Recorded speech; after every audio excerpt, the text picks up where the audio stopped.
Bonjour à tous, aujourd'hui je vais vous présenter un robot qui va peut-être vous permettre de vous passer de la corvée de vitres.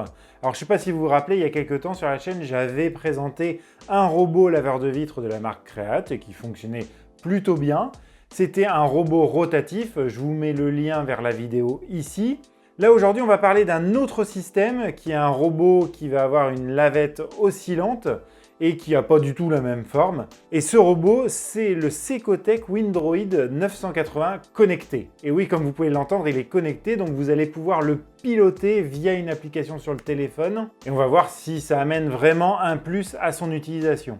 Mais avant toute chose, je me présente pour ceux qui découvrent la chaîne. Je m'appelle Vincent et ici je teste des objets tech et domotique, généralement à bas prix ou à bon rapport qualité-prix. Donc si ça vous intéresse, n'hésitez pas à vous abonner à la chaîne. C'est un gros bébé, hein, il fait 26 cm sur 26 cm. Il est livré avec un câble d'alimentation et des rallonges, qui va faire jusqu'à 4,50 m de fil. Hein. Donc c'est quand même important d'avoir un fil assez long, puisque si on a des grandes baies vitrées avec pas forcément une prise de courant à côté, oui parce que il faut tout le temps qu'il soit branché. Sur le dessus, on retrouve un bouton ici multifonction, une poignée pour pouvoir le porter. Ce qui va nous intéresser surtout, c'est le dessous. Déjà, première chose, on retrouve deux lingettes microfibre. Une qui va rester fixe ici et une qui est sur un plateau qui va pouvoir vibrer et qui normalement va décrasser la vitre. Alors vous en avez à l'intérieur du package deux de rechange, donc ça vous fait deux paires. Elles sont vulgairement scratchées dessus, hein, vous voyez, pour les remplacer c'est assez simple. Ici on a l'aspiration qui va faire la dépression pour que le robot tienne bien sur la vitre. Un bouton d'allumage et d'extinction. Un voyant d'état ici, alors c'est plutôt malin d'en avoir mis un là parce que si vous êtes de l'autre côté de votre vitre, vous voyez l'état de votre robot. Ici deux, alors on va pas dire roues, mais deux chenilles qui sont dans une espèce de plastique hyper agrippant qui va lui permettre de se déplacer sur la vitre.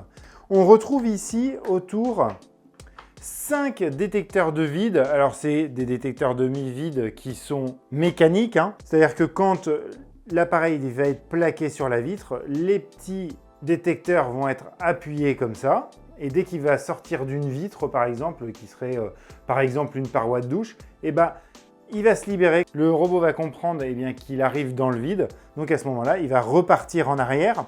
On a également sur tout le pourtour des petits bumpers là, afin de détecter si on vient à taper dans l'encadrement de la fenêtre. Et à ce moment-là, c'est pareil, il fait demi-tour. On retrouve également dans la boîte ceci, qui est en fait un système que vous allez ventouser sur votre fenêtre et que vous allez accrocher à votre robot afin d'éviter qu'il tombe. Et oui, en fait, il a deux sécurités. Si des fois il venait à être débranché malencontreusement de la prise de courant, il continue encore à tourner grâce à une batterie qu'il intègre. Alors, j'ai aucune notion de sa capacité ni de son autonomie puisque c'est vraiment un truc de sécurité. Mais donc, s'il n'est plus alimenté par l'électricité, il va quand même rester accroché à votre fenêtre. Il ne va plus avancer, il ne va plus faire son nettoyage. Mais par contre, l'aspiration fonctionnera toujours. Et après, vous avez ce système-là pour l'accrocher. Voilà, moi je vous dis très honnêtement, je ne m'en sers pas, je lui fais confiance.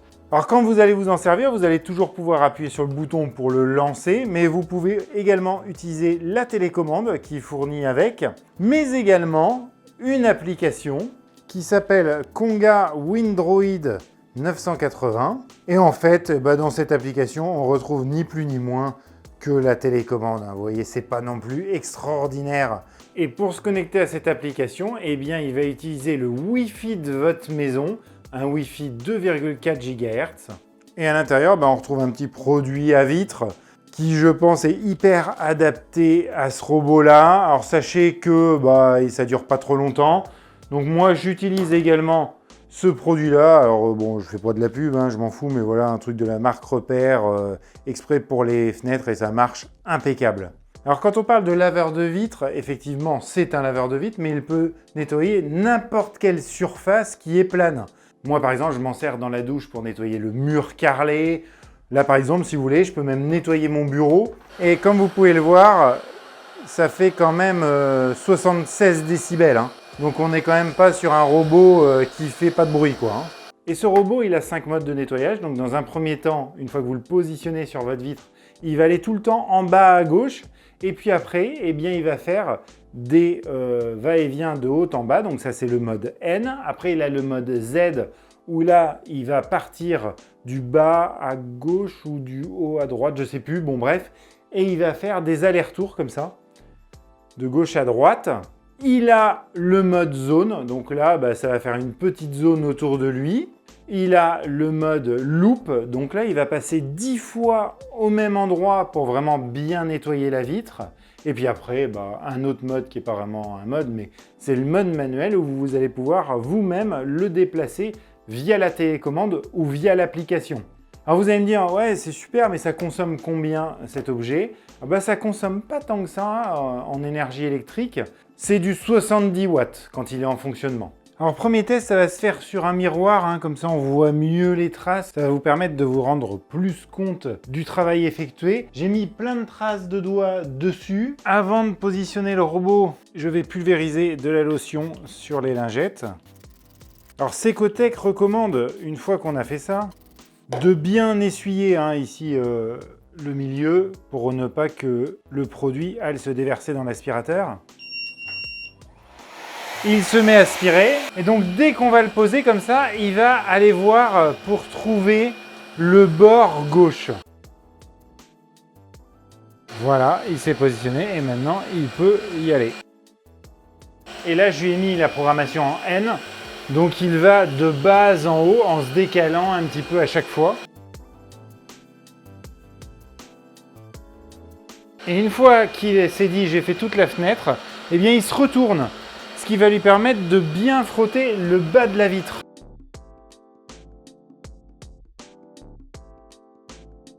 Une fois qu'il a fini, il bip. On appuie dessus longtemps pour qu'il s'éteigne. Et une fois que la dépression est bien descendue, on peut le tirer pour l'enlever.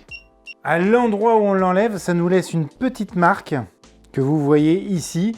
Et en fait, il faut passer un petit coup de chiffon pour l'enlever. Mais sinon, si on regarde, franchement, le boulot est super bien fait. On n'a plus de traces. Le miroir, en l'occurrence, est nickel, sauf un endroit. Et malgré ce que Secotech nous dit, on a toujours les coins où il reste toujours un peu de traces. Et pour vraiment pousser le test jusqu'au bout, je vais encore avoir dans les commentaires « Ouais, c'est n'importe quoi, tu mets du beurre, il n'y a jamais du beurre sur nos vitres. » Et oui, il n'y avait jamais de beurre sur nos vitres, mais il y a toujours, si vous voulez faire une vitre de votre cuisine, eh bien généralement on a des petites projections de graisse. Et moi, personnellement, je me sers de ce robot pour nettoyer la crédence au-dessus de la plaque de cuisson. Et il y a souvent des projections d'huile. Voilà, on voit bien la tache au milieu.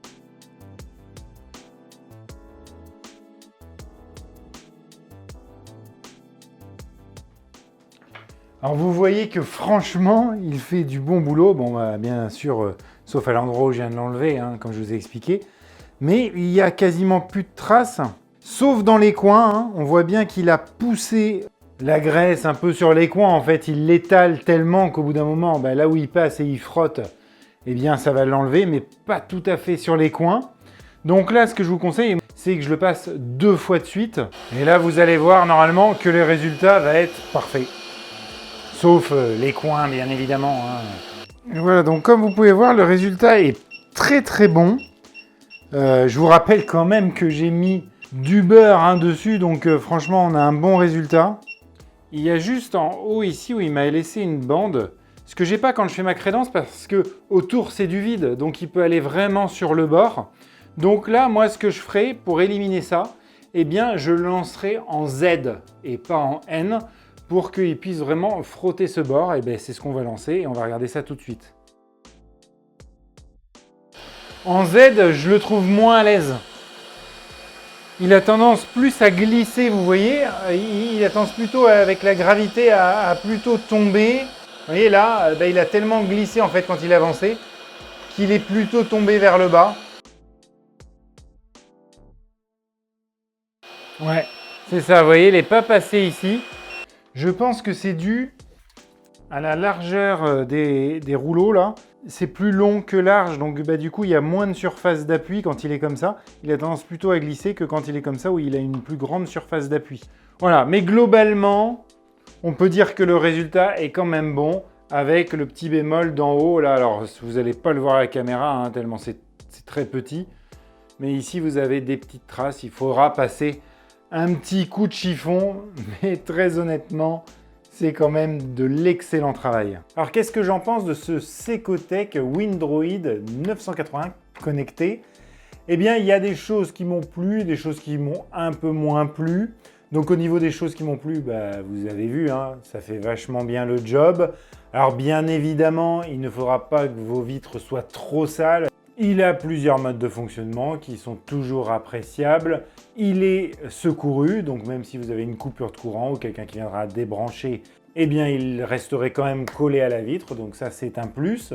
Voilà, après c'est vraiment un robot que vous allez devoir passer régulièrement. Il ne faut vraiment pas que vous attendiez que votre vitre soit complètement pleine de poussière. D'ailleurs, Secotech recommande, si la vitre est trop sale, de faire un pré-lavage avant. Donc voilà. Après, il y a 2-3 choses qui m'ont moins plu, mais alors est-ce que c'est pas du détail? Mais en tout cas, vous avez vu, le bord haut de la vitre est généralement pas très bien fait. Sur 1 ou 2 cm, il reste encore des petites traces. Le bruit, il est assez bruyant, même si on s'en fout un peu tant qu'il fait le boulot et que nous, on fait autre chose à la place. Et puis, l'application qui, pour moi, est vraiment anecdotique. Hein. Vous avez la télécommande, vous ferez exactement les mêmes choses. Donc pour conclure, c'est vraiment un robot qui fait bien son boulot et qui, à mon avis, est un cran au-dessus de celui que j'avais testé la dernière fois sur la chaîne. Après, on est toujours dans la même conclusion. Il ne faut pas que vous attendiez que vos vitres soient complètement pourries pour les passer. Il faut voilà, les passer assez régulièrement. Alors moins régulièrement que le robot avec les brossettes rotatives que j'avais testé, mais quand même assez régulièrement. Par contre, vous pouvez l'utiliser pour vos vitres, pour vos parois de douche, pour les murs qui sont carrelés, pour les crédences. Franchement, c'est top pour les crédences, ça marche super bien. Enfin, moi, j'en suis super content. Voilà, maintenant, c'est à vous de vous faire votre propre avis. Vous avez vu que quand on part sur de l'extrême, il arrive quand même à le nettoyer, même s'il faut plusieurs passages. Et au quotidien, avec des traces de doigts, par exemple, ou des traces de truffes de chien, eh bien, ça les enlève plutôt bien. Voilà, écoutez, j'espère avoir été le plus clair possible, que vous avez pu vous faire votre avis sur ce Secotech. Si vous avez des questions, n'hésitez pas à les poser en commentaire. Si la vidéo vous a plu, à mettre un petit pouce bleu. Et si vous n'êtes pas abonné à la chaîne, à vous abonner également. Moi, je vous dis à très bientôt sur Vintech pour de nouveaux tests de domotique et tech. Allez, ciao!